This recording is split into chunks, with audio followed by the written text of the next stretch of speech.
Hi guys, I have decided to do this video today partly because I have had a lot of my friends ask me about my recent weight loss and my running journey, and also because I just want to be able to inspire anybody out there who might want to become healthier.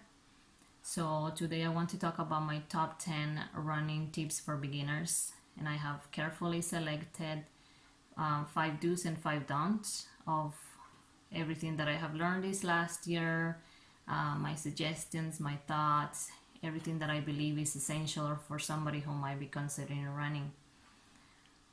You might have probably heard of some of these things already. Some might seem really simple, and if you're anything like me and couldn't run, hated running, but you just still want to go in with the right mindset and you want to have a good run, you might find these tips helpful, so just keep on watching. Number 1, find good running shoes and a good route. Finding good running shoes will help your feet feel lighter as you run, and they can help prevent injuries. As a general rule, you should consider changing your running shoes every 4 to 6 months, but if your shoes don't show any sign of excessive wear, you might be able to wear them for longer. I have like 4 or 5 different running shoes, and what I usually do is I just alternate them every week. I have here my favorite pair. These are the Nike Air Huarache Ultra. They're very light and very comfortable. Along with finding good running shoes, I think it's also important to find a good route. There's an easy way to make running more fun. Do it outside. There's nothing wrong with running on the treadmill at the gym, but personally I love to run outside. We are super lucky to live right next to a huge park, and that's where I usually go do my runs. There are a lot of benefits of running outside. First off, you get your vitamin D from the sun, you get some fresh air, the scenery is better, you can do it pretty much anywhere. It also prepares you for races if that's something you might be considering. Now, it's also important to keep in mind that doing the same route every time can get quite boring. So it's good to have like 3 to 5 different routes that you can change them up every so often. Ultimately, of course, the best option comes down to personal preference and the options available to you.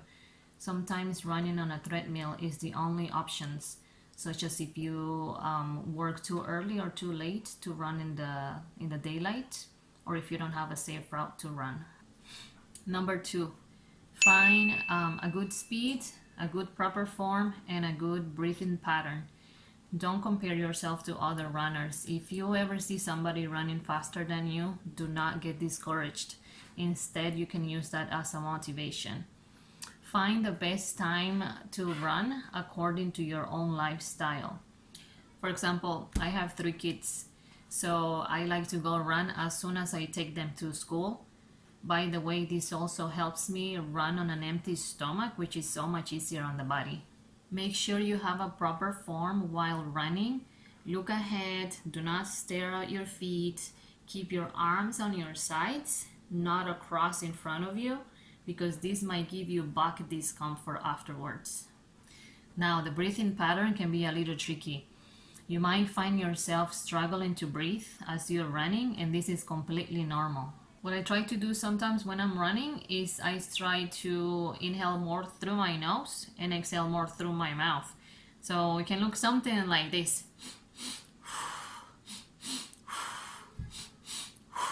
Just do whatever feels more natural for you. Number 3, go to the bathroom before you run. This one seems like an obvious one. If not, you will quickly learn a lesson with it. It can be one of the worst things you can do, not going to the bathroom before you run and suddenly having the need to go in the middle of your run. It can be quite uncomfortable. And I'm not just talking about number 1 here. The second thing I want to mention is specifically for us women. So if you're a guy, you can skip this part if you want, but ladies, this is very important, especially if you are a mom and have had a natural vaginal delivery like I have. Please wear panty liners. If you have given birth before, you know things don't stay quite as tight as they used to. So if you don't want to suffer from urinary incontinence while running, please wear a panty liner, go easy on the fluids, and wear black pants if necessary. I don't want to go much into details, but if you know, you know. Number 4, find yourself a good playlist. Oh my gosh, finding yourself a good playlist that can motivate you while you run is crucial. If you know me, you know that I pretty much only listen to Korean songs. So my playlist is full of Blackpink songs, BTS songs, or Korean dramas OSTs. I like to listen to K-pop because I feel that it gives me the energy that I need to keep on going. Do the playlist that suits you and keep adding to it to make sure that you're not just listening to the same songs on repeat.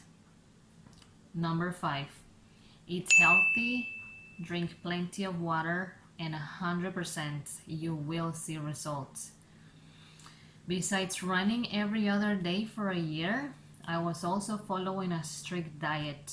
I was only eating once a day for about the first 3 to 4 months.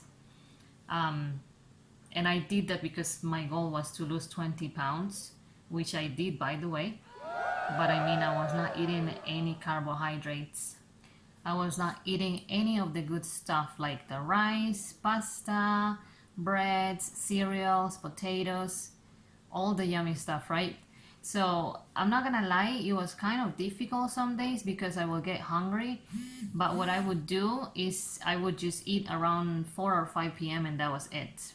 Of course, I was also drinking lots of water throughout the day and I was having a lot of fruits, but that's just what I needed to do in order to lose the weight fast. So I just wanted to let you guys know what I did along with the running, but I'm not gonna really focus on this because this video is just about the running. Let me know in the comment sections below if you would like me to make another video on the specific foods I was preparing, about intermittent fasting, or about simple and healthy recipes to lose weight fast. Okay, so far we have covered the 5 do's of the things that you should do if you're thinking about running. Now let's talk about the 5 don'ts that you should never do if you're thinking about running. And let's start with the number 1.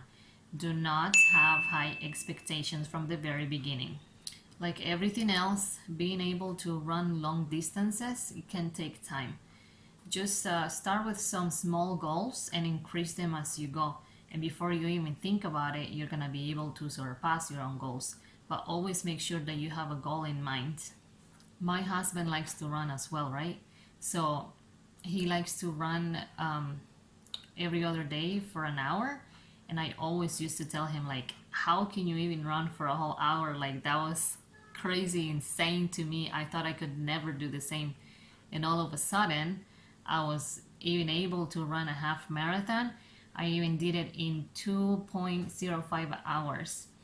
You just have to realize that some runs are going to be easier than others. You just have to make sure you prioritize it. Don't skip days, be consistent, and remember, it's a mind over matter kind of thing. You really have to want it. So just keep in mind that it will take you only 30 minutes or 1 hour to do it. We can always come up with so many excuses, right? Like, for example, I have 3 kids and I have a pretty busy life, but I still prioritize my runs and I still make time for it. Number 2, do not eat before you run, or at least wait 2 hours before you run. If you feel like you have to eat something before you go run, just make sure that it's at least something simple and easy for your stomach to digest, like a banana and a little bit of water, just to make sure that you're still hydrated. Drinking or eating too much before you run is just going to leave you feeling very uncomfortable and you're not going to enjoy your run as much. So just keep it simple, keep it light, and if you do need to have a meal before you run, just make sure that you wait at least 2 hours.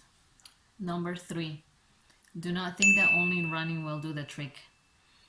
If you're running to lose weight, you have to be mindful of what you're eating as well. I have always believed in the 70-30 rule, and this is how it goes.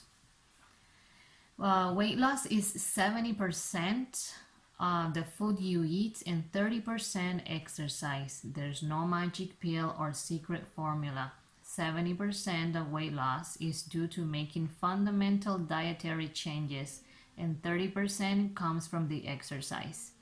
Diet is absolutely vital and is the real key to shredding fat. Like I mentioned at the beginning of the video, a lot of my friends have been asking me how I lost the weight, how did I get in shape, and I think sometimes we want to hear like an easy answer, but in all honestly, there's no easy answer, there's no trick. Like the only thing that we can do is eat healthy and exercise, and we already know this. We just have to make sure we follow it. Number 4, do not skip pre and post run stretches. I think this makes a massive difference. Making sure that you stretch your legs before and after your run will help you prevent injuries or discomfort. One of the worst things you can do is not giving your body time to prepare or to get moving, especially if you like to run in the morning. Do something easy like a dynamic movement routine that mimics the running movement itself, or you can do some leg swings, or you can do some lunges for like a minute, or you can also just do like a 5 quick minutes walk before and after your runs. Number 5, do not, and I repeat, do not give up. I really cannot stress this enough. Go even when you don't want to go. Believe me, I know firsthand how hard it can be sometimes to take that first step out the door. But what's really important is that it's always going to be worth it. You're never going to have a day when you're going to say, oh, that run sucked. Oh, I shouldn't have done that run.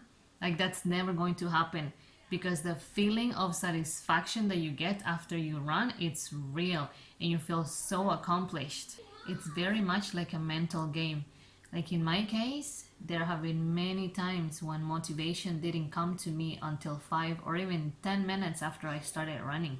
You have to keep pushing yourself, and please know that there will be moments when all you want to do is just stop, because you're gonna feel like you're about to pass out, and like you feel like you cannot keep going anymore.